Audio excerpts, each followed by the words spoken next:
Bonjour à tous et bienvenue sur cette vidéo où on va parler de l'optimisation de votre site grâce au maillage interne. Alors beaucoup d'éditeurs de sites pensent que optimiser une page et même un site correspond à avoir une page sur laquelle on va juste bien se positionner sur un mot-clé et donc faire les 2-3 petites optimisations et se dire ok c'est bon, mon truc est réglé. Et bien pour le coup, on peut aller encore plus loin que ça et on peut utiliser ce qu'on appelle le maillage interne.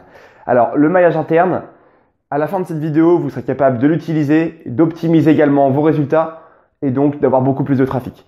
On est parti tout de suite grâce à ça et je vous montre déjà ce qu'est le maillage interne. Alors le maillage interne, c'est quoi? C'est simplement l'ensemble des liens qui se font de page entre pages.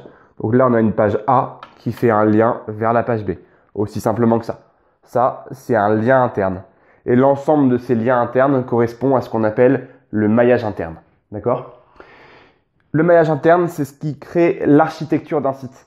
Si vous faites un maillage interne un peu plus complexe, on peut faire une architecture en silo qui correspondrait alors à avoir donc une page d'accueil, hop, une page sur laquelle on se positionne, on cherche à bien se positionner et des pages qui vont se lier comme ça.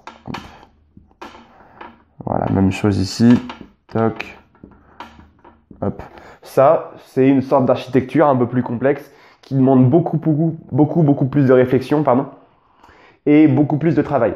Je vais vous montrer qu'en fait, avec des simples liens faits de manière intelligente, sans forcément avoir besoin de trop travailler dessus, peut largement suffire à optimiser bien vos résultats de recherche et avoir des résultats qui sont carrément boostés dans les résultats.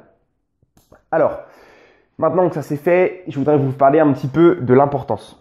À quel point est-ce qu'il est important de travailler sur son linking, sur son maillage interne. Alors, la première chose à bien comprendre, c'est que un maillage interne bien fait, ça permet d'optimiser l'indexation de votre site. Si chacune de vos pages font des liens vers d'autres pages de votre site, les robots de Google vont passer beaucoup plus simplement dessus et lorsque vous avez une nouvelle page, Google la détectera beaucoup plus facilement. Vous allez également optimiser ce qu'on appelle le budget crawl. On dit que en fait, Google a un budget du crawl qu'il va faire sur votre site. En gros, il va passer sur un nombre de pages plus ou moins déterminé. Alors, c'est plus complexe que ça, c'est un peu plus dur que ça, mais l'idée est là. Deuxième point, c'est que les liens diffusent le jus dans votre site. En gros, on estime que la page d'accueil, si on reprend ce schéma-là, la page d'accueil reçoit plein de liens et ces liens, en fait, vont distiller la puissance. Si par exemple, on a deux liens, on va avoir 50% de la puissance qui va aller là, 50% de la puissance qui va aller là. D'accord? Voilà, tout simplement. Donc on vient à répartir la puissance. Et du coup, ces 50% de puissance vont aller là, ils vont être réduits ici, ici. Donc du coup, là on aura 33, 33, 33, etc., etc. Tout simplement. Ça vous permet donc de mieux positionner ces pages à l'intérieur. Tout en partant du principe que on n'est pas sur quelque chose en silo. En silo, ça va être un peu différent. Voilà pour ça. Troisième point, on a plus de chances d'avoir des liens sur les pages profondes. Lorsque on optimise bien son maillage interne, les pages profondes, donc ça peut être des pages dans lesquelles il faut faire peut-être plus que 2 clics. Ces pages profondes, en fait, sont pas forcément simples d'accès. Si vous les rendez accessibles beaucoup plus simplement grâce à un maillage interne, les gens vont peut-être plus vite les découvrir et donc plus simplement faire des liens vers cette page-là. Parce qu'en plus de mieux se positionner, votre page elle aura peut-être aussi également plus de chances d'attirer des backlinks. Généralement, moi j'ai tendance à faire mes liens vers d'autres sites, souvent vers les premiers résultats de recherche, rarement vers des pages qui sont 40e, 50e. D'accord? Quatrième point, alors il faut optimiser vos encres de liens dans votre, dans votre maillage interne. Si vous faites un lien vers une page, c'est cool, elle reçoit de la puissance et donc du coup elle va être un peu remontée. Mais elle en recevra encore plus si vous utilisez les liens avec des encres. Grâce à cette petite encre là, vous allez faire remonter un peu plus le poids de votre page. Et voilà. Cinquième point, en fait, vous allez donner beaucoup plus d'intérêt à votre lecteur. Si vous venez à donner en fait plusieurs liens dans votre page qui dirigent vers des pages qui vont être, qui vont compléter en fait le sujet que vous traitez sur une page, et là vous allez améliorer l'expérience utilisateur des visiteurs qui viennent. Et en plus de ça, vous allez donner beaucoup plus d'informations. Et lui va rester plus longtemps sur votre site Et là, encore une fois, ce sont des bons signaux qui sont donnés à Google. Maintenant qu'on a fini pour l'importance, je voudrais vous parler de la mise en place. Et pour faire un bon linking interne, pour faire un bon maillage interne, qu'est-ce qu'il vous faut? Le premier point, ça va être de créer du contenu. Hop.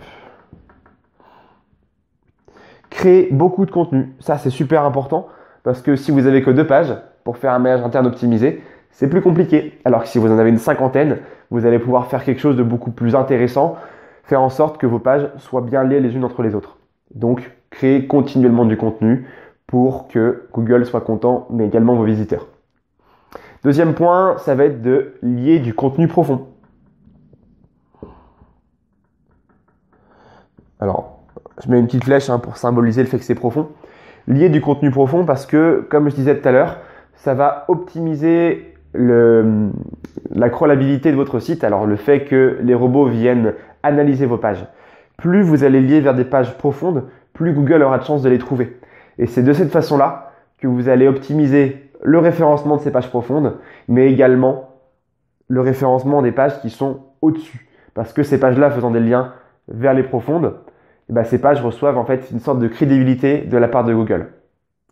Ensuite, troisième point, ça va être d'utiliser des liens pertinents. Donc, il faudra être pertinent. Hop, voilà. Pourquoi pertinent? Parce que si vous parlez par exemple de spaghetti dans votre site, sur une page en particulier, et que votre site traite plusieurs sujets, si vous faites une page, si vous faites un lien depuis une page de spaghetti qui parle de mécanique automobile, clairement, il n'y a pas beaucoup d'intérêt. Donc, soyez pertinent dans vos liens. Si vous faites une page sur les spaghettis, il pourrait être possible de faire une page, de lier vers une page qui parle de comment bien cuire ses pâtes. Par exemple, ça c'est possible. Là, on a beaucoup plus d'intérêt de liaison entre les deux sujets et ça complétera l'expérience du visiteur. Alors, quatrième point, du coup, ça va être d'utiliser des liens en ce qu'on appelle en do follow. Hop. Alors, c'est quoi le do follow? En fait, il n'y a pas grand chose à faire pour ça. Automatiquement, un lien est en do follow. Vous avez 2 possibilités, le do follow ou le no follow. En gros, c'est pour dire à Google, si je fais un lien automatiquement, je t'autorise à le suivre. Si par contre, je mets en no follow, ne le suis pas, j'estime que ce lien n'a pas d'intérêt. Donc, automatiquement, vos liens sont en do follow. Mais laissez-les comme ça, ne faites pas de lien en no follow dans votre maillage interne, ça n'a strictement aucun intérêt. Ensuite, ce qu'il va falloir faire, c'est ouvrir dans une même fenêtre. Dans un nouvel onglet. Hop. Alors, je m'explique un peu mieux. Il faudra ouvrir dans un onglet différent. Si vous faites tout un maillage interne bien élaboré et que dès que la personne clique sur un lien et qu'il se retrouve donc du coup dans la nouvelle page, mais que ça a donc mangé la page, donc la page d'origine a un lien, je clique dessus, cette page-là, elle est remplacée par la nouvelle page. À force de visiter comme ça un site, on se perd vite et on est obligé de faire des retours en arrière et on ne retrouve plus forcément la page sur laquelle on vient. Alors que si vous cliquez sur un lien et que ce lien s'ouvre sur un nouvel onglet, et là c'est beaucoup plus pertinent. Vous ne perdez pas le visiteur, vous le laissez sur votre site, vous le gardez sur le site et du coup, qu'est-ce qui se passe? Vous avez beaucoup plus de chances de le garder et donc qu'il achète et qu'il vienne être converti. Peut-être que vous n'avez pas besoin de vendre, peut-être que vous allez simplement convertir, récupérer une adresse email, faire un sondage, bref, le convertir. Le 6e point, ça va être d'éviter de remplir les footers. Alors, hop. Vous savez, le footer, c'est tout ce qui est en bas. C'est la partie la plus basse du site qui est visible sur l'ensemble de chaque page.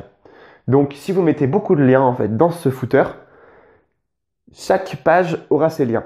Et comme je disais tout à l'heure, avec l'histoire du jus tout à l'heure quand je parlais, si vous mettez, mettons, une cinquantaine de liens dans le footer, vous allez énormément distiller ce fameux jus de lien. Donc, soyez raisonnable dans les liens que vous mettez dans le footer. Si vous prenez par exemple un site comme Cdiscount, vous allez dans le footer, ils ont, je ne sais plus combien de liens, je crois que c'est une quarantaine, une trentaine, un truc comme ça. Ça reste énorme et du coup, ils diluent beaucoup leur maillage interne, donc du coup, tout le jus qui va être transmis de page en page. Évitez ça, soyez naturel. Sur mon site, moi, il n'y a que 2 liens en bas, pas plus. Et enfin, le dernier point, c'est au minimum 4 liens. Hop. Donc au minimum 4 liens internes sur une page. C'est l'idéal. Ça vous permet donc du coup d'avoir vraiment une structure forte dans votre site avec un maillage bien fait, bien optimisé. Si vous voulez aller au-dessus, allez-y. Pour vous faire une idée, dans mon cas, j'essaie d'avoir entre 4, 10, 20 liens internes maximum sur une page. En gros, je fais un lien tous les 300 mots, tout en sachant que je vise au minimum 1500 mots et au maximum, des fois, ça va être peut-être 10 000 mots. Donc, c'est beaucoup plus grand. Donc, au minimum 4 liens, c'est ce qui est recommandé. Alors, jusqu'à quel point on peut aller sur des liens? J'ai vu un article sur Moz qui expliquait qu'on peut aller jusqu'à 100 liens. C'est vraiment indicatif, mais au-delà, on vient vraiment à trop distiller vos liens, du coup le jus de liens. Donc moins vous avez de liens, plus vous donnez du jus à vos liens. Plus vous en avez, plus vous distillez, d'accord? Mais il vaut peut-être mieux distiller trop son jus avec plein de liens internes, mais qui donnent vraiment de l'importance et de la pertinence à la lecture du visiteur, d'accord? Donc autant privilégier l'expérience utilisateur que le référencement naturel, ok? Vous suivez? On privilégie l'utilisateur au référencement naturel. Et j'ai donc terminé pour cette vidéo où je vous ai présenté toute la façon de faire du maillage interne. J'espère que ça vous a plu. En attendant, je vous invite à venir cliquer sur le lien qui est juste en bas et également dans la description. Ça vous permettra d'avoir 1 heure de formation sur le référencement naturel et enfin d'optimiser votre site pour avoir des visiteurs depuis Google, tout simplement. Je vous dis à bientôt pour une prochaine vidéo. Ciao!